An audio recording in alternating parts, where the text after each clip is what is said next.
के साथ बदलते भारत की शान।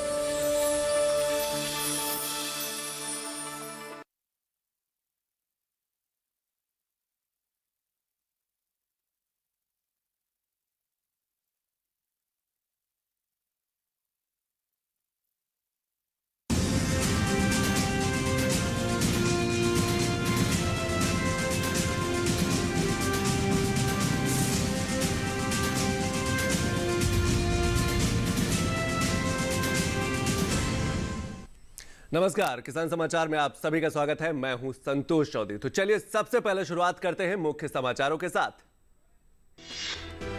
केंद्रीय मंत्री नितिन गडकरी ने कहा कि फास्टैग से टोल पर अब नहीं लगती भीड़, बच रहा है समय। कृषि क्षेत्र में काम करने वाले परिवहन सेवाओं को भारी लाभ। सरकार प्रदूषण से निपटने के लिए उठा रही है कई प्रभावी कदम। केंद्रीय मंत्री नितिन गडकरी ने लोकसभा में कहा कि वैकल्पिक ईंधनों पर दिया जा रहा है जोर।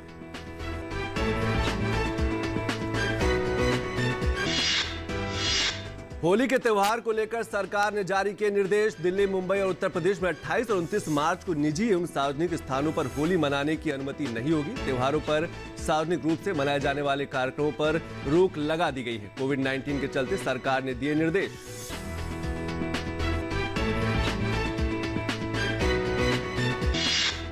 हरियाणा सरकार का बड़ा फैसला, फसल खरीद पर देरी या भुगतान होने पर हुई देरी तो किसानों को मिलेगा 9% का ब्याज। हरियाणा के मुख्यमंत्री मनोहर लाल खट्टर ने कहा कि 1 अप्रैल 2021 से शुरू होने वाली रबी सीजन 2021-22 के दौरान किसानों को किए जाने वाले भुगतान में किसी प्रकार की देरी नहीं होनी चाहिए।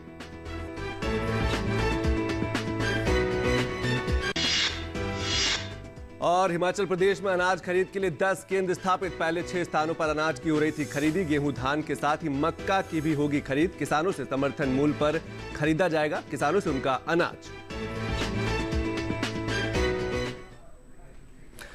और खबरें विस्तार से। केंद्रीय मंत्री नितिन गडकरी ने कहा है कि फास्टैग से किसानों को राहत पहुंची है और इसके साथ साथ फास्टैग से जो टोल पे भीड़ यानी कि भीड़ लग जाती थी उससे भी कहीं ना कहीं निजात मिली। और सबसे खास बात यह है कि जो कृषि क्षेत्र में परिवहन है उसको काफी लाभ पहुंचा है।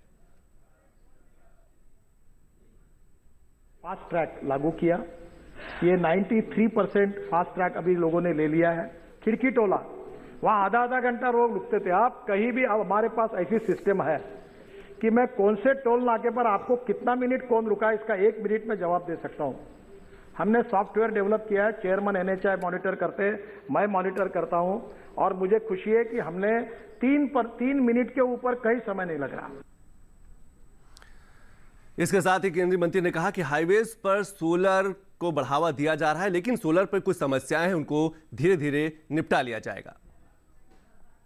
हमने अभी दिल्ली मेरठ हाईवे में जो पहला 16 लेन रोड दिल्ली में बनाया था, वहाँ हमने सोलर पैनल पर लाइट लगाए थे, तो हमारे सोलर पैनल ही लोग चोरी करके लेके गए तो उसके कारण दिक्कत आई ये दिल्ली के इसमें एरिया में।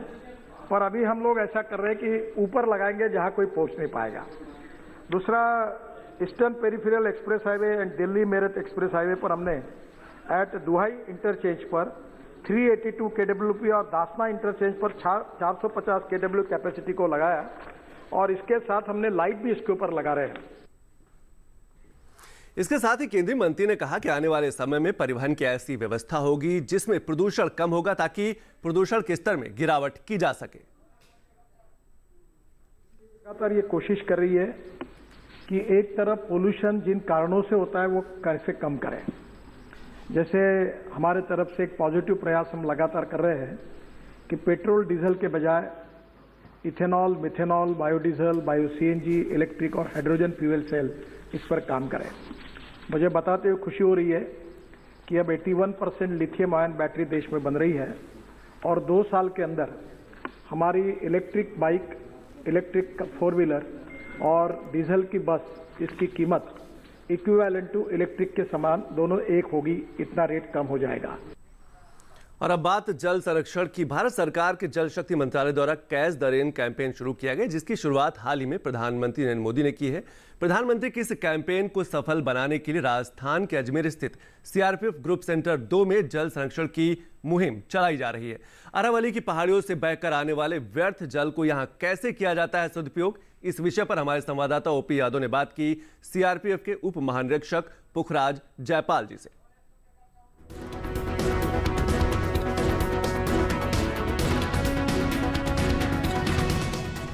भारत सरकार ने जल संरक्षण की दिशा में महत्वपूर्ण पहल करते हुए कैच द रेन कैंपेन चलाया है। इसी कैंपेन को पूरा करने की दिशा में काम कर रहा है केंद्रीय रिजर्व पुलिस बल अजमेर का जो ग्रुप ऑफिस है वो। अभी हमारे साथ यहाँ के डीआईजी मौजूद आए, जानते कैच द वाटर जो कैंपेन है उसको सफल और सार्थक बनाने में यहाँ किस तरह की पहल की जा रही है। अभी जो मेरे राइट साइड में सर जो देख रहे हैं तालाब, ये क्या है और कैच द रेन कैंपेन को इससे किस तरह पूरा कर रहे हैं? ये आप देख रहे हैं पहाड़ी और जंगल के बीच में एक नेचुरल जो है वो टैंक उभर के आया हुआ है। इसको हमने इसको दोनों साइड से इसको अराउंड उसमें जो है वो लगा करके इसको और खुदाई करके गहरा कर दिया और बरसात के टाइम ये पूरा लबालब भर जाता है। और ये हमारे लिए वन्य जीवों के, पक्षियों के लिए, यहाँ के पेड़ पौधों के लिए और हमारे कैंप की लाइफ के लिए ये बहुत निहायत ज़रूरी है। और ये पानी हमारे लिए बहुत महत्वपूर्ण रखता है क्योंकि यहीं से जब भरने के बाद में पूरा का पूरा हम लोग इसको यूटिलाइज करते हैं। तालाब में जो पानी आता है आपके जो कैंप ऑफिस में कितने कुएं हैं और उन कुओं में पानी की क्या स्थिति होती है जब ये मानसून के बाद भर जाता है? जब ये तालाब भर जाता है बरसात से तो आप और इसके ओवरफ्लो से हमारे आगे जो वाटर कोर्स है पूरा इस कैंप के अंदर से गुजरते हुए जब ये तो उसमें तकरीबन हमारे यहाँ 12 जो बोरवेल्स हैं जो पूरे रिचार्ज हो जाते हैं। इसके अलावा जो हमने छोटे छोटे पॉन्ड्स भी बना रखे हैं। एक बड़ा सा पॉन्ड हमने अपने एडम ब्लॉक के सामने बनाया है। मकसद यही है कि कैंप में ज़्यादा से ज़्यादा पानी हम कंजर्व करें, प्रिजर्व करें, पानी को सहेज के रखें ताकि पानी का हम दोबारा अपने पेड़ पौधों की रखवाली और हॉर्टिकल्चर को मेंटेन करने में काम आ सके। इस तरह के जो कैंपेन चलाए जा रहे हैं, जो पहाड़ी से पानी वेस्टेज होता है उसका सदुपयोग करने के मामले में अन्य जो समाज के नागरिक हैं और जो सोसाइटीज़ हैं उनको संदेश देने के लिए यहाँ से कितना महत्वपूर्ण है? मैं ये बताना चाहूँगा कि अगर हर व्यक्ति पानी को अगर बचा सके, चाहे वो रूफटॉप से हो या ग्राउंड वाटर हो या पहाड़ी से उतरता हुआ नाले के साथ में पानी है, तो अगर थोड़ा बहुत भी हम बचा के रखें तो हमारे जीवन के लिए बहुत ज़रूरी है। और जैसा कि आप देख भी रहे हैं राजस्थान जैसे प्रांत में यहाँ बरसात बहुत कम होती है बाकी अन्य राज्यों की तुलना में, तो जाहिर है कि हमको अपने पेड़ पौधों को, अपने जीवन को बचाना है तो पानी को बचा के रखना होगा। तो देखा आपने किस तरह भारत सरकार के जल शक्ति मंत्रालय के campaign catch the water campaign को सफल और सार्थक बनाने की दिशा में यहाँ पर न केवल महत्वपूर्ण पहल की जा रही है बल्कि मानसून आने से पहले ही पानी की एक एक बूंद को बचाने के सार्थक प्रयास करने की दिशा में सार्थक कदम भी उठाए जा रहे हैं। अजमेर के सीआरपीएफ कैंप से मैं ओपी यादव, डीडी न्यूज के लिए।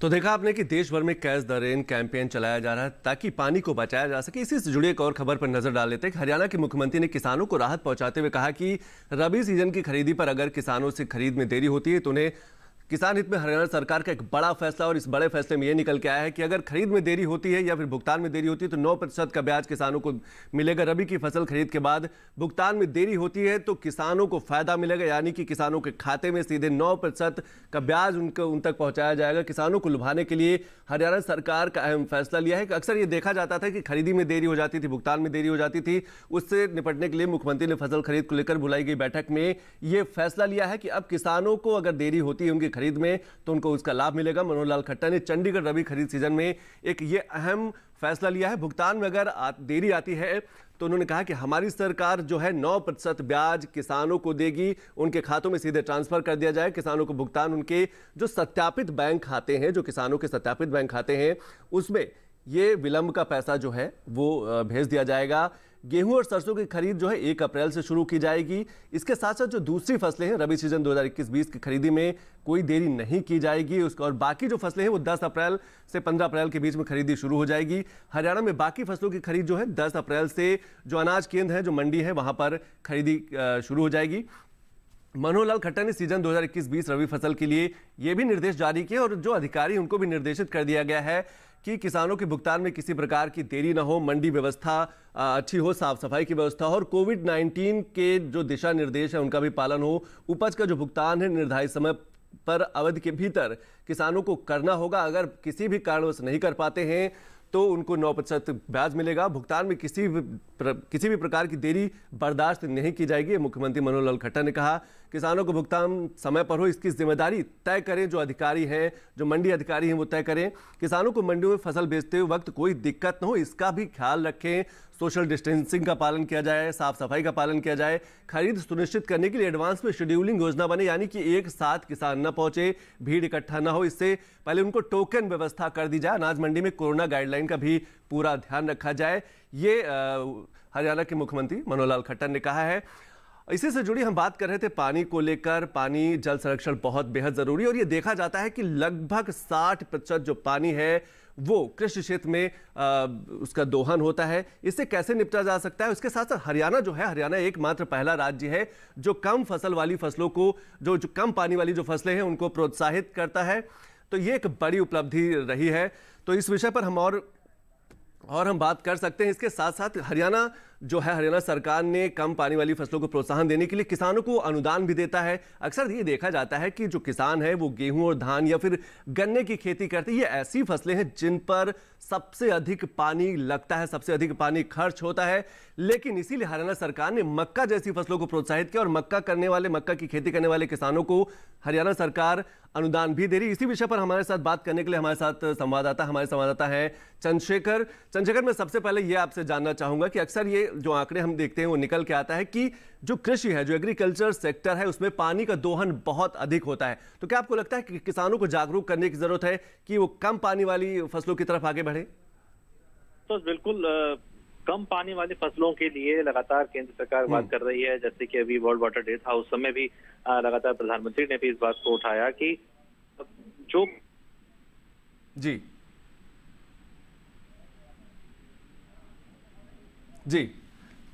चंद्रशेखर, क्या मेरी आवाज आप तक पहुंच रही है? तो जैसा कि हरियाणा सरकार लगातार ये प्रयास जरूर कर रही है कि जो कम पानी वाली फसलें हैं उनको प्रोत्साहित किया जाए, उनको बढ़ावा दिया जाए। इसीलिए सरकार किसानों को अनुदान भी दे रही ताकि जो किसान है उनको किसी भी प्रकार का नुकसान ना हो।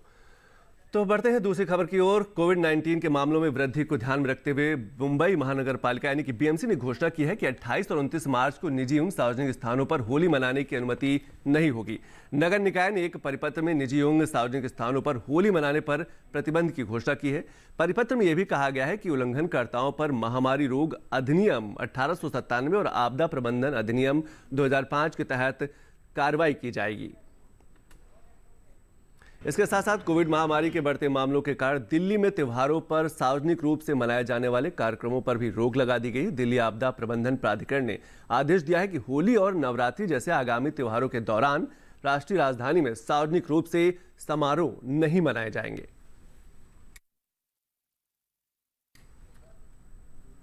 और वहीं उत्तर प्रदेश सरकार ने भी होली से जुड़े खास दिशा निर्देश जारी किए हैं। इसमें मास्क, सोशल डिस्टेंसिंग और सैनिटाइजर समेत दूसरे दिशा निर्देशों का तो पालन करना ही होगा। साथ ही किसी तरह के सार्वजनिक कार्यक्रम या जुलूस वगैरह के लिए प्रशासन से पूर्व अनुमति लेनी होगी। दिशा निर्देश में किसी भी सार्वजनिक कार्यक्रम में 60 साल से अधिक उम्र के बुजुर्गों और 10 साल से कम उम्र के बच्चों को शामिल करने पर रोक लगा दी गई है। और अब बात करते हैं हिमाचल प्रदेश की, जहां पर जो अनाज खरीद के जो केंद्र हैं उन पे बढ़ोतरी की गई ताकि किसानों को किसी भी प्रकार की दिक्कत न हो। कृषि मंत्री वीरेंद्र कंवर ने कहा कि हिमाचल प्रदेश में अनाज खरीद के लिए 10 केंद्र स्थापित किए गए हैं जहां पर किसान सीधे तौर पर जाके अनाज बेच सकता है और उसका जो भुगतान है समर्थन मूल्य पर किया जाएगा। प्रदेश में पहले की स्थिति की बात करें तो पहले सिर्फ 6 स्थानों पर अनाज की खरीदी की जा रही थी, जिससे अब बढ़ाकर 10 कर दिया गया है। लेकिन अब प्रदेश सरकार ने इसे बढ़ाकर 10 स्थानों पर करने का निर्णय लिया है ताकि किसानों को ज्यादा दूरी तय न करनी पड़े। किसानों से समर्थन मूल्य पर अनाज खरीदा जा रहा है और उनका जो भुगतान है सीधे उनके सत्यापित जो बैंक खाते हैं उन पे भेजा जा रहा है। केंद्र पर गेहूं, धान के साथ साथ आवश्यकता अनुसार मक्का की खरीदी की जाएगी, यानी कि जो मक्का की खेती करने वाले किसान हैं उनको भी राहत पहुंचाने का प्रयास किया गया है। हिमाचल प्रदेश में अभी तक गेहूं के बीज का 20% तक उत्पादन ही किया जा रहा है, लेकिन अब लक्ष्य को बढ़ाया जा रहा है। उनको नए टारगेट दिए जा रहे हैं। उत्पादन बढ़ाने का जो लक्ष्य है वो कृषि विभाग को दे दिया गया है कि अब आप अपनी उत्पादन क्षमता है और उसको और आगे बढ़ाइए। कृषि विज्ञान केंद्र के माध्यम से डेयरी, मछली पालन तथा मशरूम उत्पादन के मॉडल भी प्रदर्शित किए जा रहे हैं। किसानों को समझाया जा रहा है कि आप परंपरागत खेती के अलावा इन खेती की तरफ भी आप बढ़ सकते हैं। प्रदर्शनी के माध्यम से किसानों को प्रेरित करने का प्रयास किया जा रहा है ताकि वो तकनीक के माध्यम से अपनी उत्पादन क्षमता बढ़ा सके, अपनी आय बढ़ा सके। कार्यक्रम के दौरान 17 प्रगतिशील किसानों को सम्मानित भी किया गया ताकि जो दूसरे किसान है वो भी प्रोत्साहित हो और आधुनिक खेती कर सके, तकनीक वाली खेती कर सके। कृषि मंत्री ने कहा कि तिलहन और दलहन की खेती पर भी अब हिमाचल प्रदेश के जो किसान हैं उनको ध्यान देना होगा। और देश भर में बदलते मौसम के तहत किसानों को अपनी फसलों का विशेष ध्यान रखने की जरूरत है। मौसम बदलने के साथ ही किसान अपनी खेती बाड़ी में क्या सावधानियां बरत सकते हैं, पेश है इस खास रिपोर्ट में।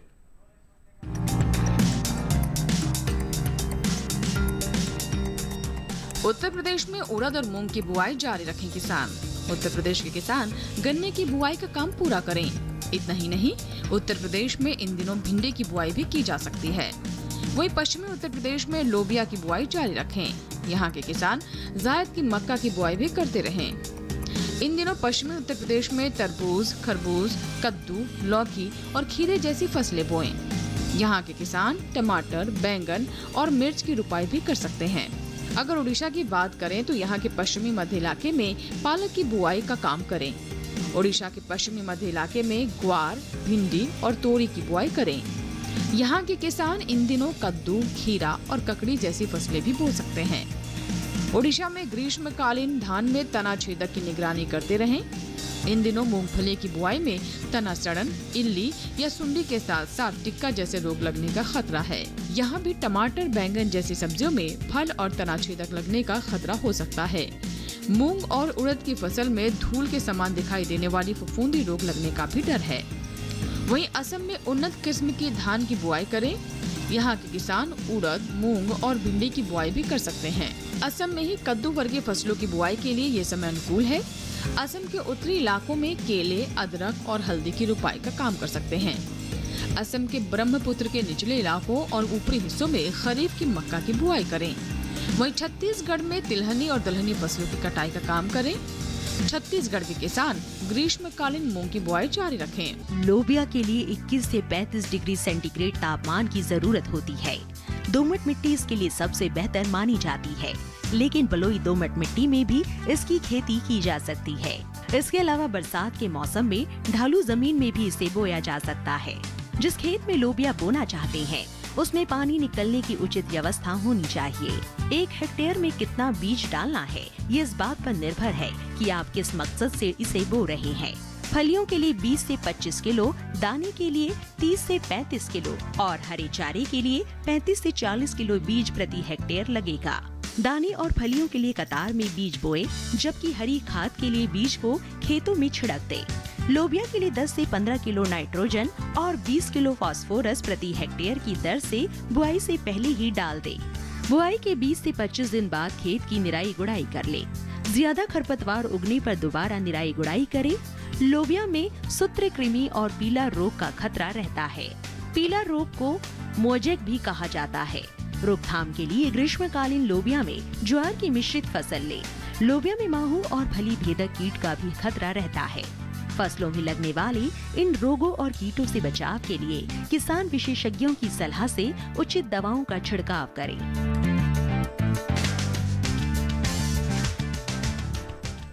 और देश भर के अलग अलग राज्यों से खरीफ विपणन सीजन में समर्थन मूल्य पर किसानों से खरीद जारी है। उनका सीधा पैसा उनको उनके खातों में भेजा जा रहा है ताकि किसान आर्थिक रूप से संपन्न हो सके। धान की खरीद में पिछले वर्ष की खरीद के मुकाबले में 13.59% की वृद्धि हुई है। मौजूदा खरीफ विपणन सत्र में रिकॉर्ड अब तक 683.21 लाख मीट्रिक टन से अधिक किसानों से धान खरीदा गया है ताकि उनको आर्थिक रूप से और संपन्न बनाया जा सके। मौजूदा खरीफ विपणन सत्र के दौरान धान की जो है रिकॉर्ड खरीदी की गई है। सरकार ने पंजाब से 202.82 लाख मीट्रिक टन धान की खरीदी की है, जो कुल खरीद का 29.68% है। इसके साथ साथ वर्तमान में जारी खरीफ विपणन सत्र में लगभग 100,49,000 किसान सीधे तौर पर लाभान्वित हुए हैं। सरकार ने अब तक 3,46,348 मीट्रिक टन दलहन और तिलहन भी किसानों से खरीदा है। मौजूदा खरीफ विपणन सत्र के दौरान दालों और तिलहनों की खरीद से 1,95,193 किसानों को लाभ पहुंचा है। मौजूदा खरीफ विपणन सत्र के दौरान धान की रिकॉर्ड खरीदी की गई है, वो भी समर्थन मूल्य पर खरीदी की गई। न्यूनतम समर्थन मूल्य पर बीज कपास की सुचारू खरीद से 18,97,000 किसान लाभान्वित हुए हैं। किसानों से एमएसपी पर 26,719.51 करोड़ रुपए मूल्य की 91,86,803 कपास की गांठें भी किसानों से खरीदी की गई, यानी कि कपास की खेती करने वाले किसानों को भी लाभ पहुंचाया गया है। और भारत की सदियों पुरानी ग्रामीण लोक संस्कृति से युक्त समृद्ध सांस्कृतिक विरासत को सहेजने के साथ नई पीढ़ी को नैतिक मूल्य और संस्कारों से जोड़ने के लिए अगले साल 18 फरवरी, 19 फरवरी और 20 फरवरी को भोपाल में भारतीय चित्र साधना द्वारा नेशनल शॉर्ट फिल्म फेस्टिवल का आयोजन किया जा रहा है। इस महोत्सव में भारतीय स्वतंत्रता संघर्ष, स्वाधीन भारत के 75 वर्ष, unlock down, vocal for local, गांव खुशहाल, देश खुशहाल, भारतीय संस्कृति मूल्य, इनोवेशन, रचनात्मक कार्य परिवार, पर्यावरण, ऊर्जा और शिक्षा व कौशल विकास जैसे विषयों की थीम रखी गई। पेश है हमारे संवाददाता ओपी यादव की यह खास रिपोर्ट। देश में सिनेमाई संस्कृति के विविध आयामों को राष्ट्रीय सरोकारों से जोड़कर व्यवहार और विचार में संस्कारों का प्रवाह संचारित करने के लिए भारतीय चित्र साधना द्वारा नेशनल शॉर्ट फिल्म फेस्टिवल का आयोजन किया जा रहा है। अगले साल 18, 19 और 20 फरवरी को आयोजित होने जा रहे इस फिल्म फेस्टिवल का झीलों की नगरी भोपाल में आयोजन होगा। सम्मेलन के विषय में राजधानी दिल्ली में आयोजित पत्रकार वार्ता में मीडिया से बात करते हुए लोकसभा सांसद और सिने जगत की मशहूर अदाकारा हेमा मालिनी ने कहा कि भारतीय स्वतंत्रता संघर्ष, स्वाधीन भारत के 75 वर्ष, unlock down, vocal for local, गांव खुशहाल, देश खुशहाल, भारतीय संस्कृति एवं मूल्य, इनोवेशन, रचनात्मक कार्य परिवार, पर्यावरण एवं ऊर्जा और शिक्षा व कौशल विकास जैसे विषयों की थीम रखी गई है। 18, 19, 20 को आप सब लोग जरूर आइए and then many people if you are interested in film making learn this art of film making, it's so beautiful and you will enjoy it. जो बहुत सारे काम आर्टिस्टिक काम very you want to do it, want to get involve, please do it, come forward, encourage your children. इस अवसर पर media से बात करते हुए हरियाणा राज्य उच्च शिक्षा परिषद के अध्यक्ष प्रोफेसर बीके कुठियाला ने कहा कि जो भी अच्छी फिल्में हैं उन्हें समाज के सामने लाना ही इस फिल्म फेस्टिवल का मकसद है। इस फिल्म फेस्टिवल में लगभग 3 महीने का समय दिया जाएगा, जब अपने अलग 8 विषयों पर फिल्में बनाकर आप उनको प्रतियोगिता के लिए हमें भेज सकते हैं।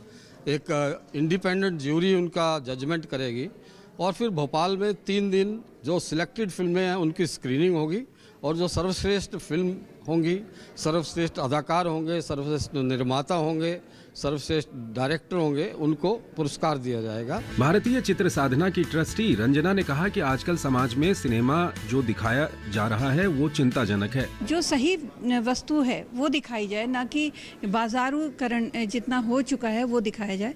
इसलिए हमारी ये कोशिश रही है, इसलिए हमने ये ट्रस्ट बनाया भारतीय चित्र साधना, और उसमें जैसा कि नाम आप देख रहे हैं भारतीय चित्र साधना, चित्र में, फिल्म में भारतीयता की साधना के लिए ये हमने प्लेटफॉर्म तैयार किया है। गौरतलब है कि भारतीय चित्र साधना द्वारा इससे पूर्व इंदौर, दिल्ली, अहमदाबाद में 3 फिल्म फेस्टिवल आयोजित किए जा चुके हैं और इसी का 4था फिल्म फेस्टिवल भोपाल में आयोजित होने जा रहा है। फिल्में समाज का आईना है और इसी बात को ध्यान में रखते हुए चित्र भारती द्वारा फिल्म महोत्सव का आयोजन किया जा रहा है।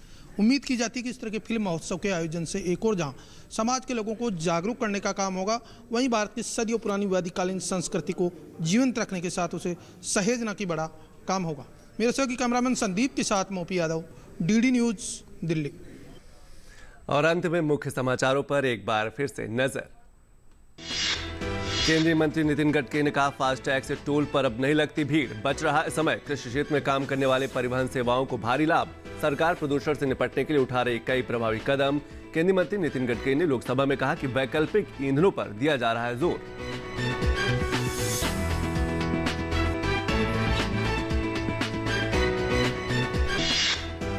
होली के त्यौहार को लेकर सरकार ने जारी किए निर्देश। दिल्ली, मुंबई और उत्तर प्रदेश में 28 और 29 मार्च को निजी एवं सार्वजनिक स्थानों पर होली मनाने की अनुमति नहीं होगी। त्योहारों पर सार्वजनिक रूप से मनाए जाने वाले कार्यक्रमों पर रोक लगा दी गई है। कोविड-19 के चलते सरकार ने दिए निर्देश।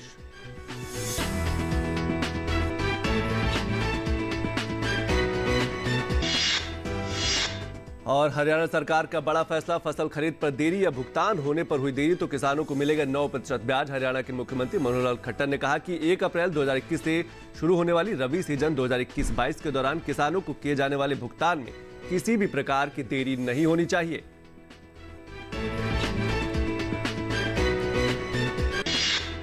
और हिमाचल प्रदेश में अनाज खरीद के लिए 10 केंद्र स्थापित। पहले 6 स्थानों पर अनाज की हो रही थी खरीदी। गेहूं, धान के साथ ही मक्का की भी होगी खरीद। किसानों से समर्थन मूल्य पर खरीदा जाएगा उनका अनाज। तो किसान समाचार में आज बस इतना ही। नमस्कार।